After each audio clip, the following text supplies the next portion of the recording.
పార్వతీపురం మన్యం జిల్లా మక్కువ మండలం శంబర పోలమాంబ ఉత్సవాలు ఘనంగా జరుగుతున్నాయి.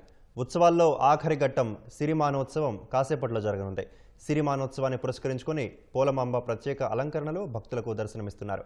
మంత్రి సంధ్యారాణి ప్రభుత్వం తరపున అమ్మవారికి పట్టు వస్త్రాలు సమర్పించారు. పోలమాంబ జాతరను ప్రభుత్వం రాష్ట్ర పండుగగా ప్రకటించడంపై మంత్రి హర్షం వ్యక్తం చేశారు. పోలమాంబ ఉత్సవాన్ని ప్రభుత్వం తరపు నుంచి ప్రకటించి చేయటం అనేది మా గిరిజనులందరికీ కూడా ఎంతో సంతోషకరమైనటువంటి విషయం. చంద్రబాబు నాయుడు గారికి హృదయపూర్వకంగా కృతజ్ఞతలు తెలియజేసుకుంటున్నాను. పోలమాంబ తల్లి ఈ 14 గ్రామాల్లో మన సాలూరు నియోజకవర్గంలో మక్కువ మండలంలో ఒక్క శంబర్లోనే కాదు, కబరిపల్లి, తోటవలస, చెముడు, శంబర, పెద్ద వలస ఇట్లాగా ఒక 14 గ్రామాలలో పోలమ్మ, ముత్యాలమ్మ, బంగారమ్మల తల్లిళ్ళు జాతరలు జరుగుతుంటాయి.